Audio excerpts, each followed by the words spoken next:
शुरुआत। अध्याय 8। बाधाओं को पार करना। एक बार लोग अध्ययन कर ले और उनमें पैसे की समझ आ भी जाए तो भी आर्थिक आजादी हासिल करने के लिए उन्हें कई बाधाओं और अवरोधों का सामना करना पड़ सकता है। ऐसे 5 कारण हैं जिनके कारण पैसे की समझ रखने वाले लोग अपने संपत्ति वाले कॉलम को ज्यादा नहीं बढ़ा पाते। संपत्ति वाला कॉलम, जिससे बहुत सारा कैश फ्लो आता है। संपत्ति वाला कॉलम जो उन्हें अपने सपने की जिंदगी जीने का मौका देता है और अपने बिल चुकाने के लिए हर दम काम करने के झंझट से मुक्ति दे सकता है। ये 5 कारण हैं। 1. डर। 2. सनकीपन। 3. आलस्य। 4. बुरी आदतें। 5. जिंद। कारण नंबर 1, पैसा खोने के डर से पार पाना। मैं कभी किसी ऐसे व्यक्ति से नहीं मिला जिसे पैसे का नुकसान अच्छा लगता हो, और मेरी जिंदगी में मैं कभी किसी अमीर व्यक्ति से नहीं मिला जिसने कभी भी पैसे का नुकसान न उठाया हो। परंतु मैं ऐसे बहुत से गरीब लोगों से जरूर मिला हूं जिन्होंने एक दमड़ी भी नहीं खोई है। निवेश में पैसा खोने का डर स्वाभाविक है। यह हर व्यक्ति को होता है, अमीरों को भी। परंतु समस्या डर नहीं है। समस्या यह है कि आप इस डर का सामना किस तरह से करते हैं। पैसा खोने के बाद स्थिति से किस तरह निपटते हैं। आप असफलता को किस तरह से लेते हैं, यह आपके जीवन में बहुत महत्वपूर्ण है। यह जिंदगी में केवल पैसे के बारे में ही नहीं बल्कि हर चीज के बारे में सही है। एक अमीर व्यक्ति और एक गरीब व्यक्ति में मूलभूत अंतर यह होता है कि वे इस डर से किस तरह मुकाबला करते हैं। डरने में कोई बुराई नहीं है। पैसे के मामले में डरपोक होना भी कोई बुरी बात नहीं है। आप अब भी अमीर हो सकते हैं। हम सभी कुछ मौकों पर बहादुर होते हैं और कुछ मौकों पर डरपोक। मेरे दोस्त की पत्नी एक इमरजेंसी रूम की नर्स है। जब भी वह खून देखती है, वह तत्परता से काम में जुट जाती है। जब भी मैं निवेश का जिक्र करता हूं, वह भाग जाती है। जब मैं खून देखता हूं, तो मैं नहीं भागता, मैं बेहोश हो जाता हूं।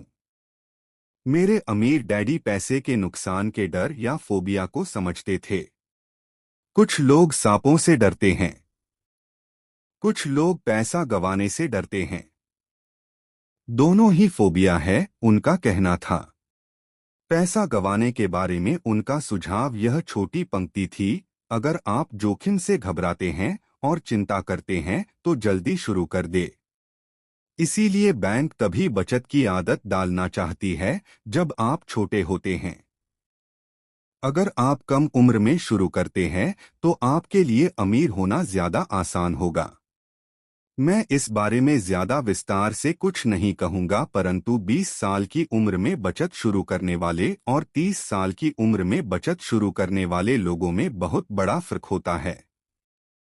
बहुत ही बड़ा फर्क। कहा जाता है कि विश्व के अजूबों में से एक है चक्रवृद्धि ब्याज की ताकत। मैनहन आइलैंड की खरीद दुनिया के महानतम सौदों में से एक मानी जाती है। न्यूयॉर्क को $24 में खरीदा गया था, परंतु अगर उस $24 को 8% सालाना ब्याज पर निवेश कर दिया जाता तो वही $24 1995 के अंत तक $28 ट्रिलियन से ज्यादा हो गए होते। मैनहट्टन को 1995 की रियल एस्टेट की कीमतों पर दोबारा खरीदा जा सकता था और इसके बाद भी इतना पैसा बच जाता कि लॉस एंजलिस का ज्यादातर हिस्सा खरीदा जा सके। मेरा पड़ोसी एक बड़ी कंप्यूटर कंपनी के लिए काम करता है। वह 25 सालों से वहां पर है। अगले 5 सालों में वह कंपनी को छोड़ देगा और उसके 401 के रिटायरमेंट प्लान में $40 लाख जमा होंगे। यह मुख्य रूप से अच्छी गति से विकसित हो रहे म्यूचुअल फंड में निवेश किए गए हैं, जो बाद में बॉन्ड और गवर्नमेंट सिक्योरिटीज में बदल लिए जाएंगे। नौकरी छोड़ते समय उसकी उम्र केवल 55 साल होगी और उसके पास $3 लाख से ज्यादा की निष्क्रिय आय होगी, जो कि उसके वेतन से ज्यादा होगी। अगर आप हारने से डरते हैं या जोखिम लेने से डरते हैं तो भी यह किया जा सकता है, परंतु आपको जल्दी ही इसकी शुरुआत करनी होगी और एक रिटायरमेंट प्लान तो बनाना ही होगा, और आपको निवेश करने से पहले एक भरोसेमंद फाइनेंशियल प्लानर की सेवाएं लेनी होंगी। परंतु अगर आपके पास ज्यादा समय नहीं है या आप जल्दी रिटायर होना चाहते हैं, तो आप किस तरह पैसे खोने के डर का सामना करते हैं? मेरे गरीब डैडी ने कुछ नहीं किया। वे केवल इस विषय को टालते रहे और इस बारे में चर्चा करने के लिए तैयार नहीं हुए। दूसरी तरफ मेरे अमीर डैडी का सुझाव था कि मैं टेक्सास के लोगों की तरह की मानसिकता रखूं। मैं टेक्सास और वहां के लोगों को पसंद करता हूं, उनका कहना था। टेक्सास में हर चीज बड़े पैमाने पर होती है। जब टेक्सास के लोग जीतते हैं तो वह बड़ी जीत होती है, और जब वे हारते हैं तो वह हार भी अद्भुत होती है। वे हारना पसंद करते हैं? मैंने पूछा। मेरे कहने का यह मतलब नहीं है। कोई भी हारना पसंद नहीं करता। मुझे एक खुश हारा हुआ व्यक्ति दिखा दो और मैं तुम्हें बता दूंगा कि हार ऐसी होती है, अमीर डैडी ने कहा। मैं जोखिम, पुरस्कार और असफलता के बारे में टेक्सास के लोगों के नजरिए के बारे में बात कर रहा हूं। वे जिंदगी के बारे में इसी तरह से सोचते हैं। वे बड़े स्तर पर जीते हैं। वे यहाँ के ज्यादातर लोगों की तरह नहीं जीते हैं, जो पैसे के मामले में बिल्कुल कॉकरोच की तरह होते हैं। जब कोई उन पर रोशनी डालता है तो कॉकरोच घबरा जाते हैं। जब किराने वाला उनकी चिल्लर में से चवन्नी कम कर देता है तो वे शोर मचाने लगते हैं। अमीर डैडी समझाते रहे। मुझे टेक्सास का नजरिया सबसे ज्यादा पसंद है। जब वे जीतते हैं तो उन्हें खुद पर गर्व होता है, और जब वे हारते हैं तो वे शेखी बघारते हैं। टेक्सास में एक कहावत है, अगर आपको दिवालिया होना है तो बड़े पैमाने पर हुआ जाए। आप डुप्लेक्स के लिए दिवालिया हो जाएं, इसकी शेखी नहीं बघारी जा सकती। यहाँ पर ज्यादातर लोग हारने से इतना डरते हैं कि उनके लिए दिवालिया होने के लिए डुप्लेक्स भी नहीं होता। वे माइक और मुझे यह लगातार बताया करते थे कि आर्थिक असफलता का सबसे बड़ा कारण यह होता है कि लोग खेल को बहुत ज्यादा सुरक्षात्मक तरीके से खेलते हैं। लोग हारने से इतना ज्यादा डरते हैं कि वे हार जाते हैं, ये उनके शब्द थे। फैन टारकेंटन, जो एक वक्त का महान NFL क्वार्टरबैक था, ने इसी बात को दूसरी तरह से कहा है, जीतने का मतलब है हारने से न डरना। मेरी अपनी जिंदगी में मैंने यह पाया है कि जीत हमेशा हार के ठीक बाद आती है। जब मैंने आखिरकार मोटरसाइकिल चलाना सीखा तो उसके पहले मैं कई बार गिरा। मैं आज तक किसी गोल्फर से नहीं मिला हूं जिसने कोई गोल्फ बॉल न गुमा दी हो। मैं आज तक ऐसे प्रेमियों से भी नहीं मिला हूं जिनका कभी दिल न टूटा हो। और मैं आज तक कभी ऐसे अमीर आदमी से भी नहीं मिला हूं जिसने कभी पैसा न गंवाया है। तो ज्यादातर लोग आर्थिक रूप से इसलिए नहीं जीत पाते क्योंकि उन्हें अमीर होने की खुशी से पैसा खोने का दर्द कहीं ज्यादा होता है। टेक्सास में एक और कहावत है, हर आदमी स्वर्ग जाना चाहता है, परंतु कोई मरना नहीं चाहता। ज्यादातर लोग अमीर होने का सपना देखते हैं, परंतु पैसा खोने के विचार से कांप जाते हैं। इसलिए वे कभी स्वर्ग नहीं पहुंच पाते। अमीर डैडी माइक और मुझे टेक्सास में अपनी यात्राओं के बारे में कहानियां सुनाया करते थे।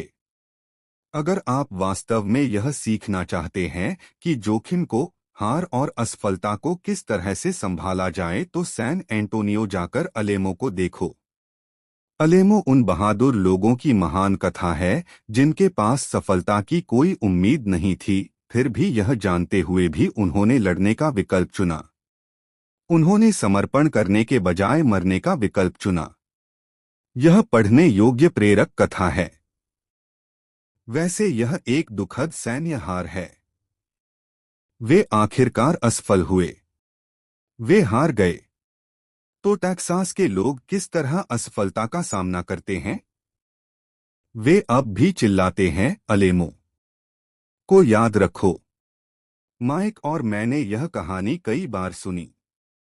जब भी अमीर डैडी किसी बड़े सौदे को करने वाले होते थे और वे नर्वस होते थे, तब वे हमें यह कहानी सुनाया करते थे। जब भी वे पर्याप्त मेहनत कर चुके होते थे और या तो मामला सही हो जाता था या बिगड़ जाता था, तब वे हमें यह कहानी सुनाया करते थे। हर बार जब वे गलती करने या पैसा गंवाने से डरते थे, तब वे हमें यह कहानी सुनाया करते थे। इससे उन्हें ताकत मिलती थी, क्योंकि यह कहानी उन्हें याद दिलाती थी कि किस तरह पैसे के नुकसान को आर्थिक विजय में बदला जा सकता है। अमीर डैडी जानते थे कि असफलता उन्हें ज्यादा मजबूत और स्मार्ट बनाएगी। ऐसा नहीं था कि उन्हें हारना पसंद था या वे हारना चाहते थे। वे केवल इतना जानते थे कि वे कौन थे और वे किस तरह हार का सामना करेंगे। वे नुकसान उठा लेंगे और फिर उसे जीत में बदल लेंगे। यही उन्हें एक विजेता बनाता था और दूसरों को पराजित। इससे उन्हें जोखिम उठाने के लिए सीमा लांघने का साहस मिलता था, जबकि बाकी लोग उस सीमा के पार नहीं जा पाते थे। इसीलिए मैं टेक्सास के लोगों को इतना पसंद करता हूं। उन्होंने एक बड़ी असफलता को लिया और उसे एक पर्यटन स्थल के रूप में बदल लिया, जिससे करोड़ों की आमदनी हो रही है। परंतु उनके सबसे अर्थपूर्ण शब्द शायद ये है, टेक्सास के लोग अपनी असफलताओं को दफनाते नहीं हैं। वे उनसे प्रेरणा लेते हैं। वे अपनी असफलताओं को लेकर उन्हें नारों में बदल देते हैं। असफलता टेक्सास के लोगों को जीतने के लिए प्रेरित करती है। परंतु यह फॉर्मूला केवल टेक्सास के लोगों का ही फॉर्मूला नहीं है, यह सभी जीतने वालों का फॉर्मूला है। जैसा मैंने कहा, मोटरसाइकिल से बार बार गिरना गाड़ी चलाना सीखने की प्रक्रिया का हिस्सा था। मुझे याद है कि गिरने के बाद मुझ में गाड़ी चलाना सीखने के लिए ज्यादा दृढ़ निश्चय आ गया था। मेरा दृढ़ निश्चय गिरने से कम नहीं हुआ था। मैंने यह भी कहा है कि मैं कभी किसी ऐसे गोल्फर से नहीं मिला जिसकी बॉल कभी गलत नहीं गई हो। किसी चोटी के प्रोफेशनल गोल्फर के लिए बॉल खोना या टूर्नामेंट हारना उसे ज्यादा बेहतर बनने, कड़ी मेहनत करने और ज्यादा अध्ययन करने के लिए प्रेरित करता है। इससे वे ज्यादा बेहतर बनते हैं। जीतने वालों के लिए हार प्रेरणादायक बन जाती है। हारने वालों को हार बर्बाद कर देती है। जॉन डी रॉकफेलर के शब्दों में, मैं हमेशा हर संकट को अवसर में बदलने की कोशिश करता था। और जापानी अमेरिकी होने के नाते मैं भी यही कह सकता हूं। कई लोग कहते हैं कि पर्ल हार्बर अमेरिकी गलती थी। मैं कहता हूं कि यह जापानी गलती थी। टोरा टोरा टोरा फिल्म में एक संयमित जापानी एडमिरल खुशियों मना रहे अपने अधीनस्थों से यह कहता है, मुझे डर है कि हमने एक सोते हुए राक्षस को जगा दिया है। पर्ल हार्बर को याद करो। एक नारा बन गया। यह अमेरिका की सबसे बड़ी हारों में से एक थी, फिर भी इसके कारण उसे जीतने की प्रेरणा मिली। इस बड़ी हार से अमेरिका को ताकत मिली और अमेरिका जल्दी ही दुनिया में एक बहुत बड़ी ताकत के रूप में उभरकर सामने आया। असफलता जीतने वालों को प्रेरणा देती है और हारने वालों को बर्बाद कर देती है। यह जीतने वालों का सबसे बड़ा रहस्य और सूत्र है। यह वह रहस्य है जिसे हारने वाले नहीं जानते। जीतने वालों का महानतम रहस्य यह है कि असफलता जीतने की प्रेरणा देती है, इसलिए उन्हें हार से डर नहीं लगता। मैं फ्रैंक टारकेंटन के शब्दों को एक बार फिर से दोहराना चाहता हूं, जीतने का मतलब है हार से न डरना। फ्रैंक टारकेंटन जैसे लोग हारने से इसलिए नहीं डरते क्योंकि वे जानते हैं कि वे कौन हैं। वे हारने से नफरत करते हैं, इसलिए वे जानते हैं कि हार केवल उन्हें ज्यादा बेहतर बनने के लिए प्रेरित कर सकती है। हारने से डरने और हारने से नफरत करने में बहुत बड़ा अंतर होता है। ज्यादातर लोग पैसा गंवाने से इतना डरते हैं कि वे हार जाते हैं। वे डुप्लेक्स के कारण ही दिवालिया हो जाते हैं। आर्थिक रूप से वे जीवन में बहुत ज्यादा सुरक्षात्मक खेल खेलते हैं और बहुत छोटे पैमाने पर खेलते हैं। वे बड़े घर और बड़ी कारें तो खरीद लेते हैं, परंतु वे बड़े निवेश नहीं करते। वह प्रमुख कारण जिसके कारण 90% अमेरिकी जनता पैसे के लिए संघर्ष करती है, यह है कि वे हार से बचने के लिए खेलते हैं। वे जीतने के लिए नहीं खेलते। वे अपने फाइनेंशियल प्लानर्स या अकाउंटेंट्स या स्टॉक ब्रोकर्स के पास जाते हैं और एक संतुलित पोर्टफोलियो खरीद लेते हैं। ज्यादातर के पास सीडी, कम आमदनी वाले बॉन्ड, फ्रांसिस म्यूचुअल फंड और बहुत कम स्टॉक्स में बहुत सा नकद जमा होता है। यह एक सुरक्षित और समझदारीपूर्ण पोर्टफोलियो होता है, परंतु यह जीतने वाला पोर्टफोलियो नहीं होता। यह उस आदमी का पोर्टफोलियो होता है जो हार से बचने के लिए खेल रहा है। मुझे गलत मत समझिए। शायद यह 70% जनसंख्या से बेहतर पोर्टफोलियो होता है और यह भयावह है, क्योंकि पोर्टफोलियो न होने से बेहतर है सुरक्षित पोर्टफोलियो होना। यह किसी ऐसे व्यक्ति के लिए बहुत बढ़िया पोर्टफोलियो होता है जो सुरक्षा को पसंद करता है। परंतु सुरक्षित खेल खेलने और संतुलित निवेश पोर्टफोलियो वह तरीका नहीं है जिससे सफल निवेशक अपना खेल खेलते हैं। अगर आपके पास कम पूंजी है और आप अमीर होना चाहते हैं, तो पहले तो केंद्रित हो जाएं, संतुलित नहीं। अगर आप किसी सफल व्यक्ति को देखेंगे तो शुरुआत में वे संतुलित नहीं होते। संतुलित लोग कहीं नहीं जा पाते। वे एक ही जगह पर बने रहते हैं। प्रगति करने के लिए आपको पहले असंतुलित होना पड़ता है। इसे देखने के लिए आप अपने चलने की प्रगति को देखें। थॉमस एडिसन संतुलित नहीं थे, वे केंद्रित थे। बिल गेट्स संतुलित नहीं थे, वे केंद्रित थे। डोनाल्ड ट्रंप केंद्रित थे। जॉर्ज सोरोस केंद्रित थे। जॉर्ज पैटन ने अपने टैंकों को फैलाया नहीं, उन्होंने उन्हें केंद्रित किया और जर्मन पंक्ति के कमजोर ठिकानों को उड़ा डाला। फ्रांसीसियों ने मैजनॉट लाइन में अपने सैन्य बल को फैलाया था और आप जानते ही हैं कि उनके साथ क्या हादसा हुआ था। अगर आप में अमीर होने की इच्छा है तो स्वयं को केंद्रित कर ले।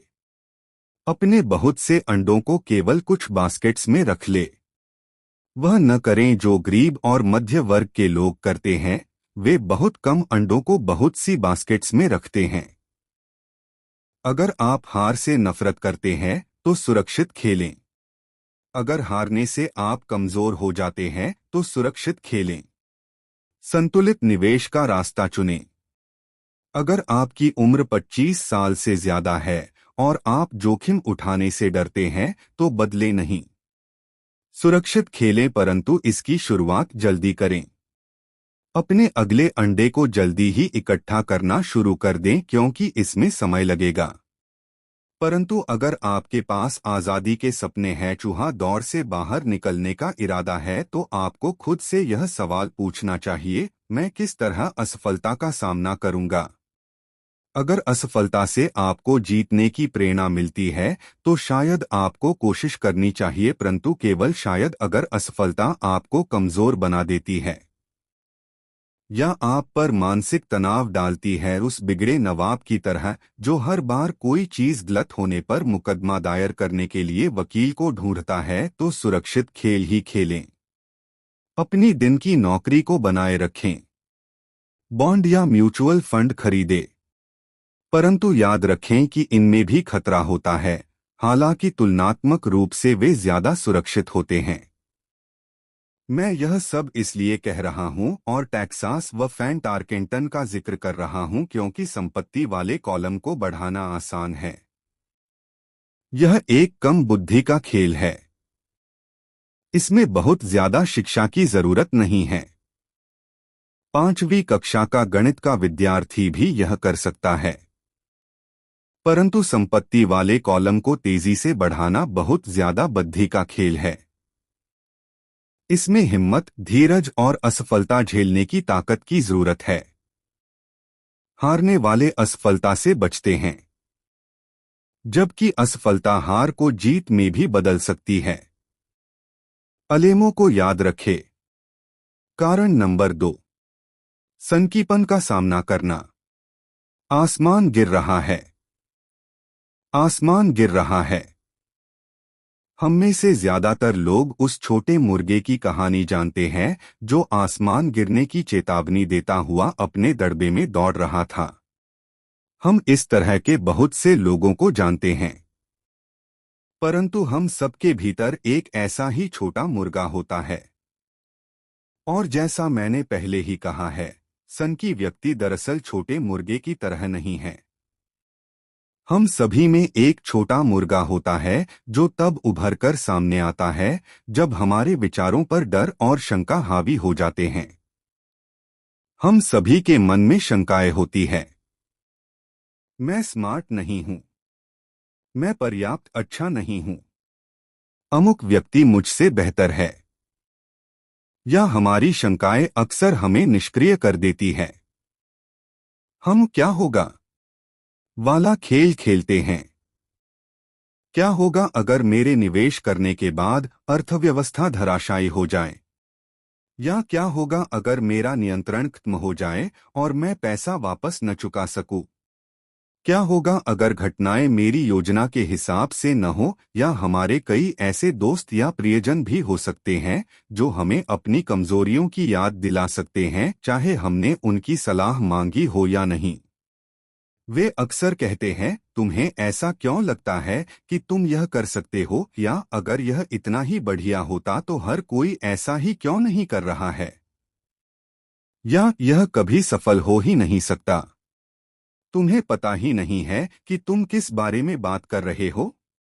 शंका के यह तीर कई बार इतने तीखे होते हैं कि हम काम करना शुरू ही नहीं कर पाते।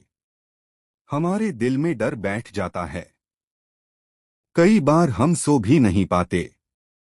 हम आगे बढ़ने में असफल होते हैं तो हम सुरक्षित चीजों के साथ ही बने रहते हैं और अवसर हमारे पास से होकर गुजर जाते हैं। हम जिंदगी को अपने पास से गुजरते हुए देखते रहते हैं और हम अपने शरीर में जकड़न के कारण बिना हिले डुले बैठे रहते हैं। हमने इसे अपनी जिंदगी में कभी न कभी इस तरह से महसूस किया होगा और कई लोगों के साथ यह बहुत बार हुआ होगा। फाइडेलिटी मैगलेन म्यूचुअल फंड के पीटर लिंच आसमान गिरने की चेतावनियों को शोर कहकर पुकारते हैं और हम सभी इसे सुनते हैं। शोर या तो हमारे दिमाग में सुनाई देता है या फिर यह बाहर से आता है, प्राय दोस्तों से, परिवार से, सहकर्मियों से और मीडिया से।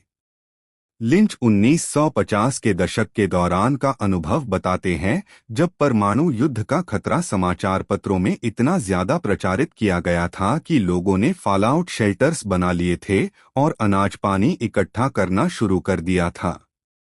अगर उन्होंने फॉलआउट शेल्टर बनाने के बजाय इस पैसे को समझदारीपूर्वक बाजार में निवेश कर दिया होता तो शायद आज वे आर्थिक रूप से स्वतंत्र होते।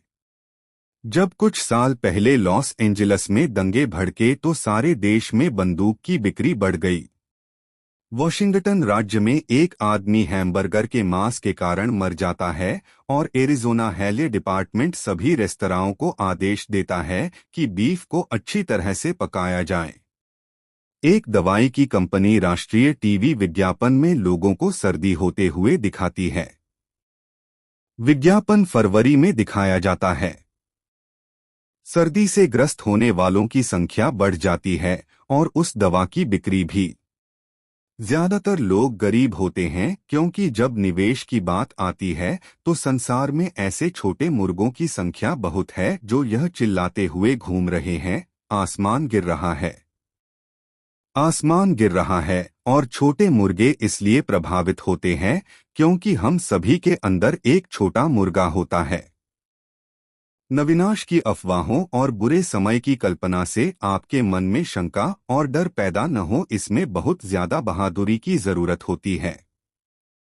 1992 में मेरा रिचर्ड नाम का दोस्त मुझसे मिलने फीनिक्स आया। वह स्टॉक्स और रियल एस्टेट में हमारे द्वारा किए गए काम से बहुत प्रभावित था। फीनिक्स में रियल एस्टेट की कीमतों में मंदी चल रही थी। हमने उसके साथ 2 दिन गुजारे और उसे बताया कि कैश फ्लो और पूंजी बढ़ाने के कुछ बढ़िया मौके मौजूद है। मेरी पत्नी और मैं रियल एस्टेट के एजेंट नहीं हैं। हम विशुद्ध निवेशक हैं। एक रिजॉर्ट कम्युनिटी में एक यूनिट तय करने के बाद हमने एक एजेंट से बात की जिसने उस दोपहर को उस यूनिट को बेच दिया। 2 बेडरूम के उस घर की कीमत केवल $42,000 थी। इसी तरह के यूनिट उस समय 65,000 में बिक रहे थे। उसे यह बहुत फायदे का सौदा लगा। रोमांचित होकर उसने इसे खरीद लिया और बोस्टन लौट गया। 2 सप्ताह बाद एजेंट ने हमें फोन किया कि हमारा दोस्त पीछे हट गया था। मैंने तत्काल उसे फोन करके इसका कारण पता किया। उसने इतना ही कहा कि उसने इस विषय पर अपने पड़ोसी से चर्चा की थी और उसके पड़ोसी ने उससे कहा था कि यह एक बुरा सौदा था क्योंकि वह ज्यादा महंगे में खरीद रहा था। मैंने रिचर्ड से पूछा कि क्या उसका पड़ोसी निवेशक है। रिचर्ड ने कहा नहीं। फिर मैंने उससे पूछा कि उसने उसकी सलाह क्यों मानी तो रिचर्ड सुरक्षात्मक हो गया और उसने बस यही कहा कि वह ज्यादा जांच पड़ताल करना चाहता था। फीनिक्स में रियल एस्टेट बाजार के दिन पलटे और 1994 में उस छोटे से यूनिट से $1,000 प्रति माह किराया मिल रहा था। जाड़े के पीक सीजन में $2,500 प्रति माह। 1995 में यूनिट की कीमत बढ़कर $95,000 हो गई थी। रिचर्ड को इतना ही करना था कि वह शुरुआत में $5,000 चुका दे और चूहा दौड़ से बाहर निकलने की प्रक्रिया शुरू हो जाती। आज भी वह कुछ नहीं कर पाया है। और फीनिक्स के सौदे जैसे मौके अब भी मौजूद है, बस आपको उन्हें कुछ ज्यादा गौर से देखना पड़ेगा। रिचर्ड के पीछे हटने से मुझे ताज्जुब नहीं हुआ था। इसे खरीदार का पछतावा कहा जाता है और यह हम सबको प्रभावित करता है। यही शंकाएं हमें ले डूबती है। छोटा मुर्गा जीत जाता है और हम आजादी का मौका गवा देते हैं। दूसरे उदाहरण में मैं सीडी के बजाय टैक्स लिएन सर्टिफिकेट्स में अपनी संपत्ति का कुछ हिस्सा रखता हूं। मैं अपने पैसे पर 16% प्रति वर्ष कमाता हूं, जो बैंकों द्वारा दिए जाने वाले 5% से निश्चित रूप से काफी ज्यादा है। यह प्रमाण पत्र रियल एस्टेट द्वारा सुरक्षित होते हैं और राज्य के कानून द्वारा संरक्षित होते हैं, जो निश्चित रूप से ज्यादातर बैंकों से ज्यादा बेहतर होते हैं। जिस आधार पर उन्हें खरीदा जाता है वह भी काफी सुरक्षित फॉर्मूला है। उनमें सिर्फ एक दिक्कत यह होती है कि उन्हें भुनाया नहीं जा सकता। तो मैं उन्हें 2 से 7 साल की सीडी मान लेता हूं। हर बार जब भी मैं किसी को बताता हूं, खासकर उसे जिसने अपना पैसा सीडी में रखा हुआ है, कि मैं अपने पैसे को इस तरह रखता हूं, तो वे मुझे बताते हैं कि यह खतरनाक है। वे मुझे बताते हैं कि मुझे ऐसा नहीं करना चाहिए। मैं उनसे पूछता हूं कि उन्हें यह ज्ञान कहां से मिला, तो वे कहते हैं कि उनके दोस्त या निवेश की पत्रिका से। उन्होंने ऐसा कभी नहीं किया और वे दूसरे व्यक्ति को जो ऐसा कर रहा है यह बता रहे हैं कि उसे ऐसा क्यों नहीं करना चाहिए। मैं जब कम आमदनी की उम्मीद करता हूं वह 16% होती है, परंतु जिन लोगों के मन में शंका होती है वे केवल 5% से ही संतुष्ट हो जाते हैं। शंका बहुत महंगी साबित होती है। मेरा मानना है कि यही संदेह और सनकीपन ज्यादातर लोगों को गरीब बनाए रखता है और उनसे सुरक्षित खेल खिलवाता है। असली दुनिया इंतजार कर रही है कि आप अमीर बने। केवल आपके संदेह ही आपको गरीब बनाए हुए हैं। जैसा मैंने कहा, चूहा दौड़ से बाहर निकलना तकनीकी रूप से आसान है। इसमें ज्यादा शिक्षा की जरूरत नहीं होती, परंतु इन संदेहों के कारण ज्यादातर लोग इससे बाहर नहीं निकल पाते। शंकालु लोग कभी नहीं जीत पाते, अमीर डैडी का कहना था। शंका और डर के कारण व्यक्ति संदेहवादी बन जाता है। शंकालु व्यक्ति आलोचना करते हैं, जबकि जीतने वाले लोग विश्लेषण करते हैं। यह उनकी एक और पसंदीदा कहावत थी। अमीर डैडी ने यह स्पष्ट किया कि आलोचना से दिमाग बंध जाता है, जबकि विश्लेषण से आंखें खुल जाती हैं। विश्लेषण से जीतने वाले यह देख सकते हैं कि आलोचक अंधे हैं, और वे उन मौकों को भी देख सकते हैं जो और किसी को नहीं दिख पाते हैं। और दूसरे लोग जिन मौकों को नहीं देख पाते, उन्हें देखने की क्षमता किसी भी तरह की सफलता की कुंजी है। जो लोग पैसे की आजादी ढूंढ रहे हैं, उनके लिए रियल एस्टेट निवेश का एक दमदार तरीका है। यह निवेश का एक अद्भुत तरीका है। परंतु जब भी मैं रियल एस्टेट का जिक्र करता हूं, तो मुझे यह सुनने को मिलता है, मैं टॉयलेट नहीं सुधारना चाहता। इसी को पीटर लिंच शोर कहते हैं। इसी को मेरे अमीर डैडी शंकालु लोगों के बहाने कहते थे। ऐसे लोग जो केवल आलोचना करते हैं, विश्लेषण नहीं करते। ऐसे लोग जिनके दिमाग पर उनकी शंकाओं और डरों का पर्दा पड़ जाता है, वे अपनी आंखें नहीं खोलते। तो जब कोई कहता है मैं टॉयलेट नहीं सुधारना चाहता, तो मैं जवाब देता हूं, आपको ऐसा क्यों लगता है कि मैं यह करना चाहता हूं? वे यह कह रहे हैं कि जो उन्हें चाहिए टॉयलेट उससे ज्यादा महत्वपूर्ण है। मैं चूहा दौड़ से बाहर निकलने की आजादी के बारे में बात करता हूं, और उनका पूरा ध्यान टॉयलेट पर लगा रहता है। इसी तरह के विचार ज्यादातर लोगों को गरीब बनाए रखते हैं। वे विश्लेषण करने के बजाय आलोचना करते रहते हैं। मैं नहीं करना चाहता आपकी सफलता की कुंजी को अपने अंदर समाये रहते हैं, अमीर डैडी का कहना था। चूंकि मैं भी टॉयलेट ठीक करने में ज्यादा रुचि नहीं रखता, इसलिए मैं एक प्रॉपर्टी मैनेजर की तलाश कर लेता हूं जो टॉयलेट ठीक करने का ध्यान रखता है। घरों या अपार्टमेंट्स को चलाने के लिए एक बढ़िया प्रॉपर्टी मैनेजर को ढूंढने के बाद मेरा कैश फ्लो बढ़ जाता है। परंतु इससे भी ज्यादा महत्वपूर्ण यह है कि एक बढ़िया प्रॉपर्टी मैनेजर मुझे और ज्यादा रियल एस्टेट खरीदने का मौका देता है, क्योंकि मुझे टॉयलेट का ध्यान नहीं रखना पड़ेगा। एक बढ़िया प्रॉपर्टी मैनेजर रियल एस्टेट में सफलता की कुंजी है। मेरे लिए रियल एस्टेट से भी ज्यादा महत्वपूर्ण है एक अच्छा मैनेजर खोजना। प्राय किसी बढ़िया प्रॉपर्टी मैनेजर को अच्छे सौदों के बारे में पहले से पता चल जाता है, जबकि रियल एस्टेट एजेंट्स को बाद में पता चलता है, जिसके कारण वे और भी ज्यादा मूल्यवान हो जाते हैं। मैं नहीं करना चाहता को सफलता की कुंजी कहने के पीछे अमीर डैडी का यही मतलब था। चूंकि मैं भी टॉयलेट ठीक नहीं करना चाहता, इसलिए मैंने यह विचार किया कि किस तरह ज्यादा रियल एस्टेट खरीदी जाए और चूहा दौड़ से बाहर निकलने की प्रक्रिया तेज की जाए। जो लोग यह कहना जारी रखते हैं, मैं टॉयलेट नहीं सुधारना चाहता, वे अक्सर इस सशक्त निवेश माध्यम से खुद को वंचित रखते हैं। उनके लिए टॉयलेट उनकी आजादी से ज्यादा महत्वपूर्ण होता है। स्टॉक मार्केट में मैं अक्सर लोगों को यह कहते हुए सुनता हूं, मैं अपना पैसा नहीं गंवाना चाहता। उन्हें ऐसा क्यों लगता है कि मैं या कोई और व्यक्ति पैसा गंवाना पसंद करता है? वे सिर्फ इसलिए पैसे नहीं बना पाते क्योंकि वे पैसा गंवाने के लिए तैयार नहीं होते। विश्लेषण करने के बजाय वे एक और सशक्त निवेश के माध्यम यानी स्टॉक मार्केट की तरफ से अपने दिमाग को बंद कर लेते हैं।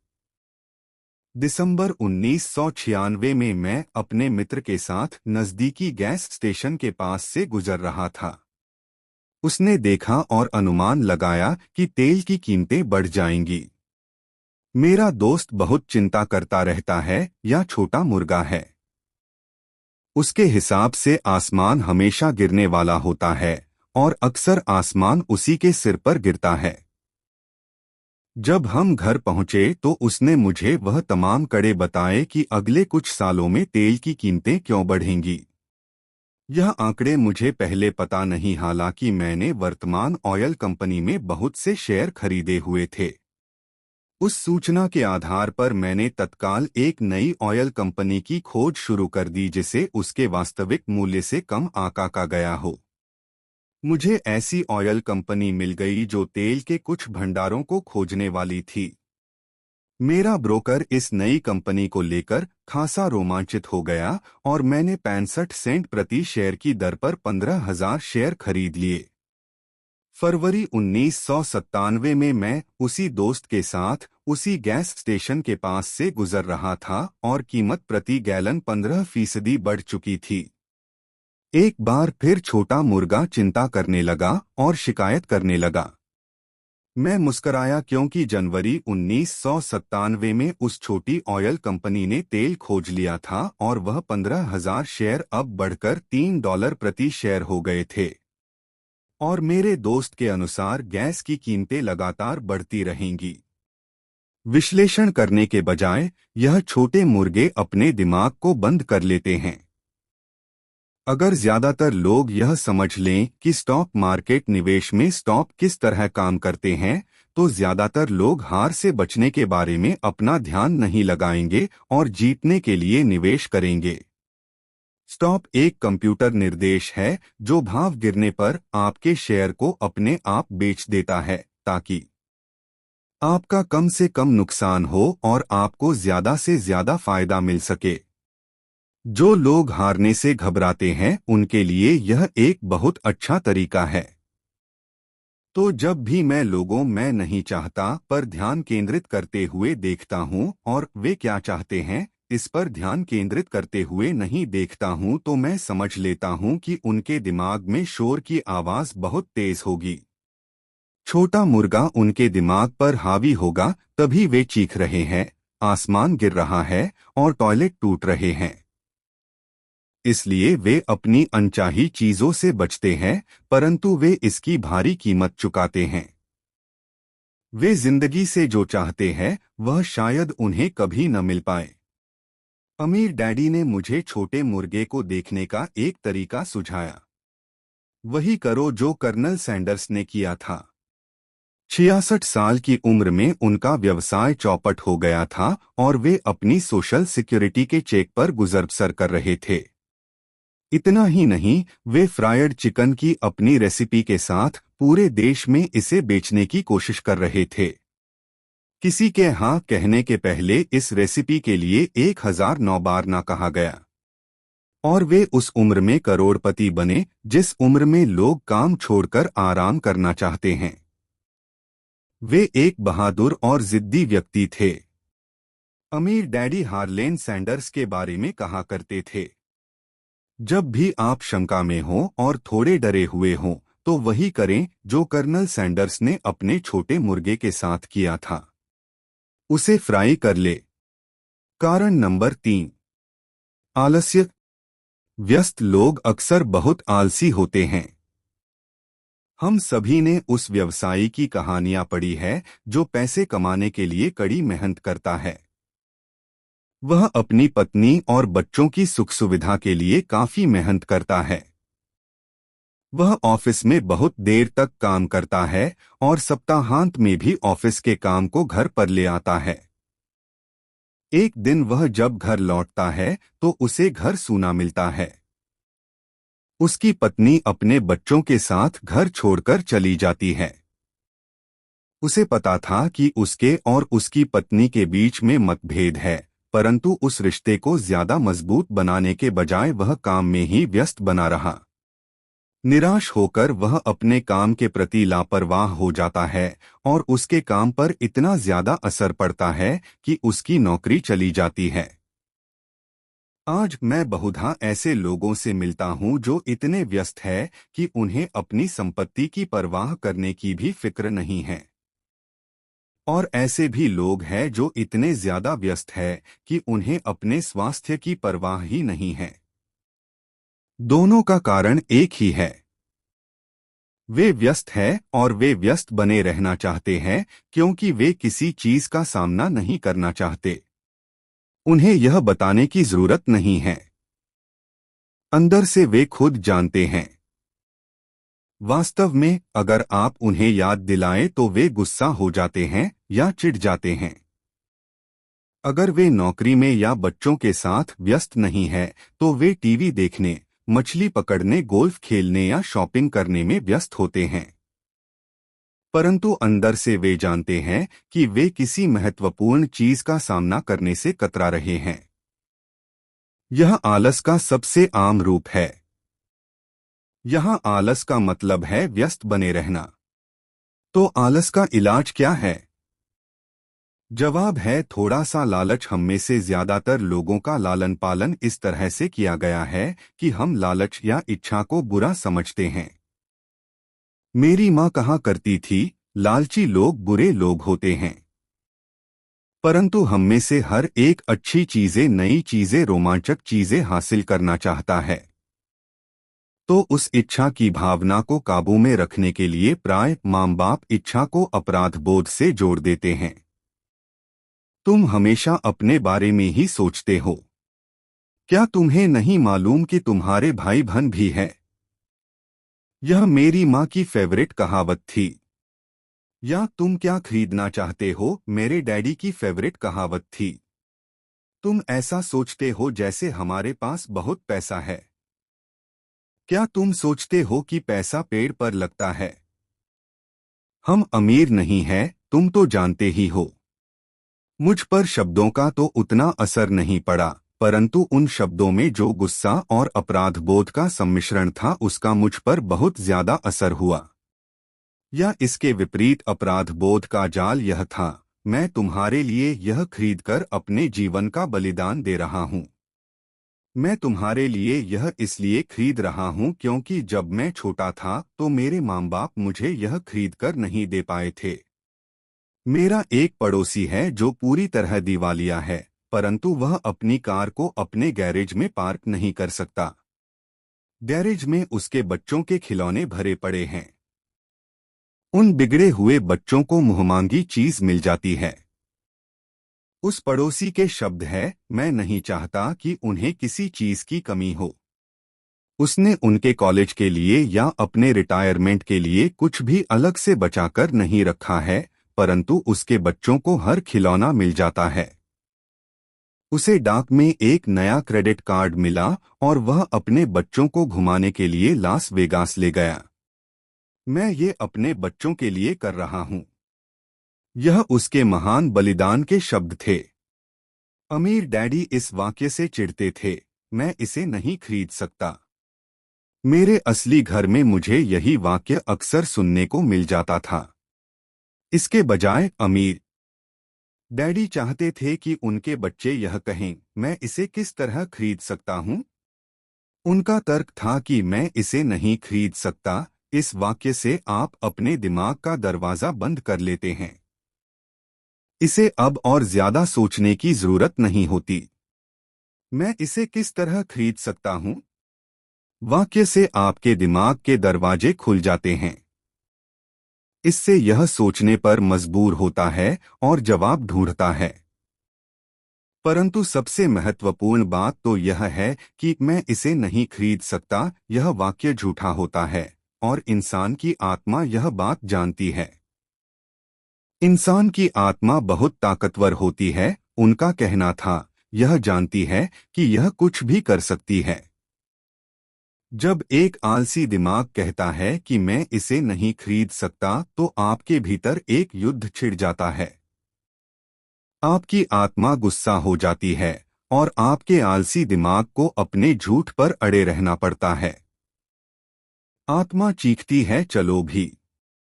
हम जिम चलकर कसरत करते हैं और आलसी दिमाग कहता है, परंतु मैं थका हुआ हूँ। आज मैंने सचमुच बहुत काम किया है। या इंसान की आत्मा कहती है, मैं गरीबी से थक गई हूँ। चलो इस दलदल से निकलते हैं और अमीर बनते हैं। इस पर आलसी दिमाग कहता है, अमीर लोग लालची होते हैं। इसके अलावा इसमें झंझट और तकलीफ बहुत है। यह सुरक्षित नहीं है। मेरा पैसा डूब सकता है। वैसे भी मैं बहुत मेहनत कर रहा हूं। मेरे पास पहले से ही बहुत काम है। देखो आज रात को ही मुझे कितना काम करना पड़ेगा। मेरा बॉस कह रहा था कि यह काम सुबह तक पूरा हो जाना चाहिए। मैं इसे नहीं खरीद सकता। यह वाक्य दुख से भरा है। इससे लाचारी की भावना आती है, जिससे निराशा और इसके अवसाद पैदा हो जाता है। इसके लिए एक और शब्द है, उदासीनता। मैं इसे किस तरह खरीद सकता हूं? वाक्य से संभावनाओं, रोमांच और सपनों की दुनिया खुल जाती है। इसलिए मेरे अमीर डैडी इस बात से ज्यादा चिंतित नहीं होते थे कि आप क्या खरीदना चाहते हैं, परंतु वे यह जानते थे कि मैं इसे किस तरह खरीद सकता हूं। वाक्य से एक ज्यादा मजबूत दिमाग और एक ज्यादा प्रगतिशील आत्मा का निर्माण होता है। इसलिए उन्होंने माइक या मुझे शायद ही कभी कुछ दिया हो। इसके बजाय वे हमसे कहते थे, तुम इसे किस तरह खरीद सकते हो?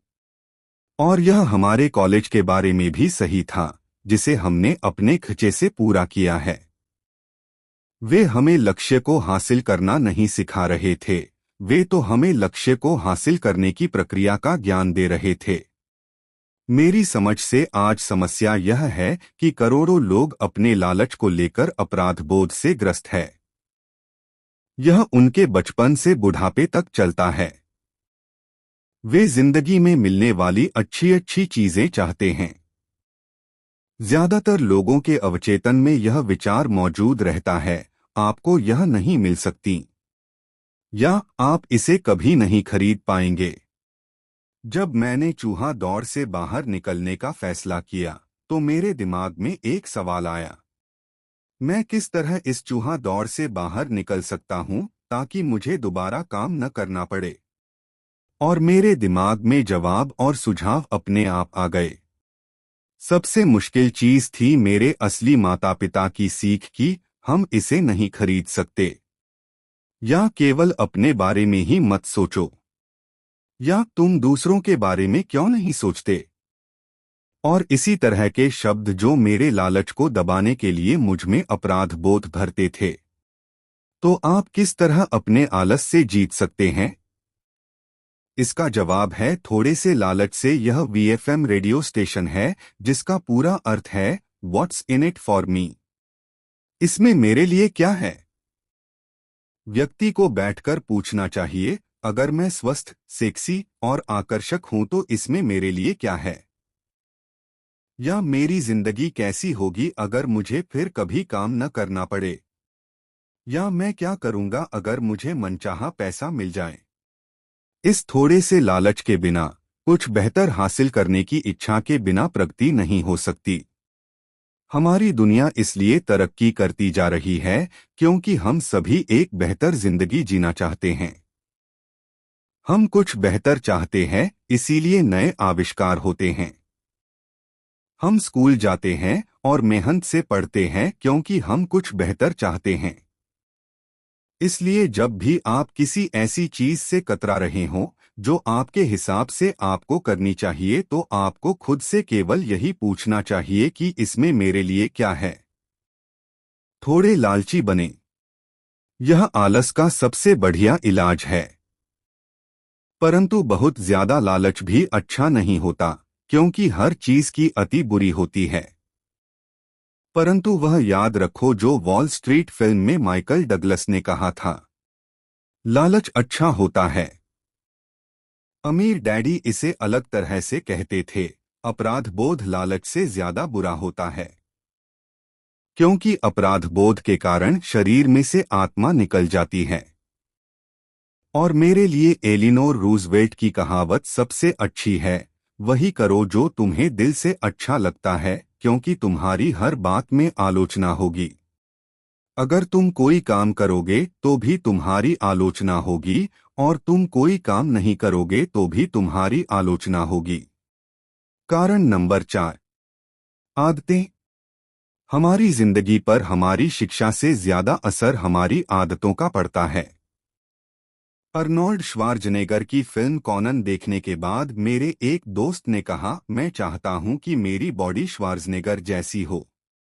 ज्यादातर साथियों ने सहमति में सिर हिला दिया। मैंने तो यह सुना है कि एक समय वह वास्तव में दुबला और कमजोर सा था, दूसरे मित्र ने जोड़ा। हाँ, मैंने भी यह सुना है, एक और दोस्त ने कहा। मैंने सुना है कि वह हर रोज जिम जाता है और उसने वहां कसरत करने की आदत डाल ली है। हाँ, मुझे भी लगता है कि वह ऐसा करता होगा। समूह के शंकालु आदमी ने कहा, मुझे तो लगता है कि वह इसी तरह पैदा हुआ होगा। इसके अलावा हम अर्नोल्ड की बातें कर ही क्यों रहे हैं? चलो बियर पिए। यह एक उदाहरण है कि किस तरह से आदतें व्यवहार को नियंत्रित करती है। मुझे याद है कि मैंने एक बार अपने अमीर डैडी से अमीर लोगों की आदतों के बारे में पूछा था। सीधे जवाब देने के बजाय वे चाहते थे कि मैं इसे उदाहरण से सीखूं। अमीर डैडी ने पूछा, तुम्हारे डैडी अपने बिल कब चुकाते हैं? मैंने कहा, हर महीने की पहली तारीख को। क्या उनके पास कुछ बाकी बचता है? उन्होंने पूछा। बहुत थोड़ा, मैंने कहा। यही वह खास कारण है जिसके कारण उन्हें संघर्ष करना पड़ता है, अमीर डैडी ने कहा। उनकी आदतें बुरी है। तुम्हारे डैडी सबको पहले पैसे देते हैं। वे खुद को सबसे आखिर में पैसे देते हैं और ऐसा भी तभी करते हैं जब उनके पास कुछ बचा होता है। सामान्य तौर पर उनके पास कुछ नहीं बचता, मैंने कहा। परंतु उन्हें अपने बिल का भुगतान तो करना ही होता है, नहीं क्या? आप यह तो नहीं कहना चाहते कि उन्हें अपने बिल्स का भुगतान नहीं करना चाहिए? बिल्कुल नहीं, अमीर डैडी ने कहा। मैं समय पर अपने बिल चुकाने में पूरी तरह विश्वास करता हूं। मैं केवल खुद को सबसे पहले पैसे देता हूं, सरकार को पैसे देने से पहले। परंतु तब क्या होगा जब आपके पास पर्याप्त पैसा नहीं हो? मैंने पूछा। ऐसी स्थिति में आप क्या करते हैं? मैं वही करता हूं, अमीर डैडी ने कहा। मैं खुद को सबसे पहले पैसे देता हूं, चाहे मेरे पास कम पैसा हो।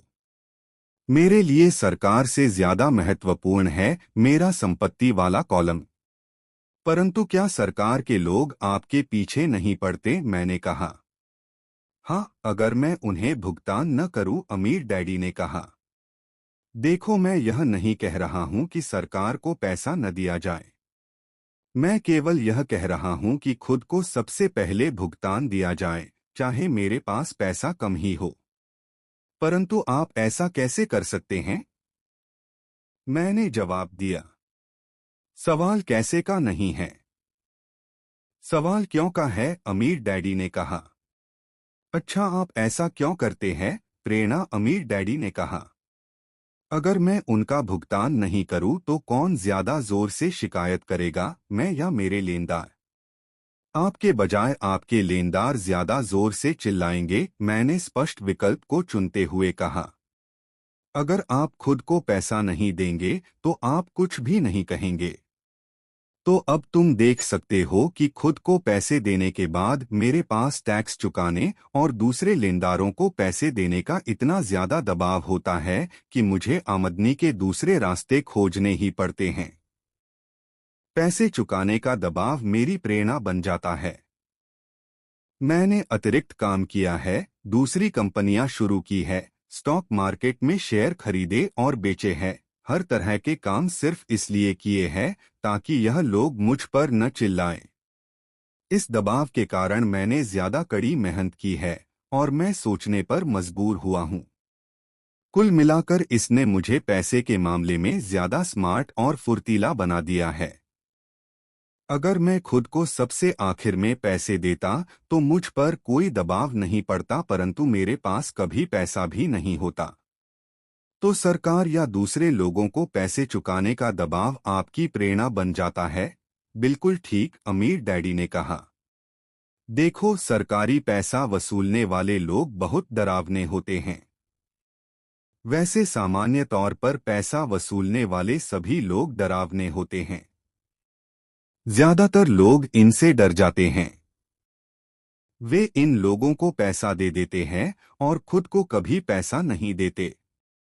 तुमने उस 96 पाउंड के कमजोर आदमी की कहानी तो सुनी होगी जिसके चेहरे पर लोग बालू उछालते हैं। मैंने सिर हिलाया। मैंने कॉमिक्स में वेटलिफ्टिंग और बॉडी बिल्डिंग के बारे में दिया गया यह विज्ञापन देखा है। तो ज्यादातर लोग इन डरावने पैसे वसूलने वालों को अपने चेहरे पर बालू उछालने देते हैं। मैंने डरावने लेनदारों के डर का इस्तेमाल खुद को ज्यादा मजबूत बनाने के लिए किया है। बाकी लोग ज्यादा कमजोर हो जाते हैं। खुद को यह सोचने के लिए मजबूर करना कि अतिरिक्त धन कहां से आएगा जिम जाने की तरह है और वहां वजन उठाने की तरह है। मैं अपने दिमाग की मांसपेशियों से जितना काम करता हूं, मैं उतना ही ज्यादा मजबूत होता जाता हूं। अब मैं इन डरावने लेनदारों से जरा भी नहीं डरता हूं। मुझे अमीर डैडी की बातें पसंद आ रही थी, तो अगर मैं पहले खुद को पैसे देता हूं तो मैं आर्थिक और मानसिक दृष्टि से ज्यादा मजबूत हो सकता हूं। अमीर डैडी ने सहमति में सिर हिलाया। और अगर मैं खुद को सबसे आखिर में पैसे देता हूं या बिल्कुल भी पैसे नहीं देता हूं तो मैं कमजोर हो जाता हूं। इसलिए बॉस, मैनेजर, टैक्स वसूलने वाले, बिल वसूलने वाले और मकान मालिक जैसे लोग मुझे जिंदगी भर इधर उधर ठोकर मारते रहेंगे। सिर्फ इसलिए क्योंकि पैसे के बारे में मेरी आदतें अच्छी नहीं हैं। अमीर डैडी ने सिर हिलाया। 96 पाउंड के कमजोर आदमी की तरह। कारण नंबर 5। जिद अहंकार और अज्ञान का मिलाजुला रूप है। जो मैं जानता हूं उससे पैसा आता है। जो मैं नहीं जानता उसके कारण मैं पैसा खोता हूं। हर बार जब मैंने जिद की है, मैंने पैसा गंवाया है। वह इसलिए क्योंकि जब मैं जिद करता हूं तो मैं दरअसल यह भरोसा करता हूं कि जो मैं नहीं जानता वह महत्वपूर्ण नहीं है। अमीर डैडी मुझे अक्सर बताया करते थे। मैंने पाया है कि कई लोग जिद का प्रयोग अपना अज्ञान छुपाने के लिए भी करते हैं। जब मैं फाइनेंशियल स्टेटमेंट्स पर अकाउंटेंट्स या निवेशकों से चर्चा करता हूं तो ऐसा अक्सर होता है। वे चर्चा में अपनी जिद के आधार पर जीतना चाहते हैं। मैं समझ जाता हूं कि जिस मुद्दे पर बात हो रही है उसके बारे में उन्हें पर्याप्त ज्ञान नहीं है। वे झूठ नहीं बोल रहे होते हैं, परंतु वे सच भी नहीं बोल रहे होते हैं। धन, फाइनेंस और निवेश की दुनिया में ऐसे कई लोग हैं जिन्हें यह पता ही नहीं होता कि वे किस बारे में बात कर रहे हैं। पैसे के उद्योग में ज्यादातर लोग सेकंड हैंड कार के सेल्समैन की तरह व्यवहार करते हैं। जब आप जानते हो कि आप किसी विषय में अज्ञानी है तो उस क्षेत्र में किसी विशेषज्ञ को ढूंढकर या उस विषय पर कोई अच्छी पुस्तक पढ़कर अपना ज्ञान बढ़ाना शुरू कर दे।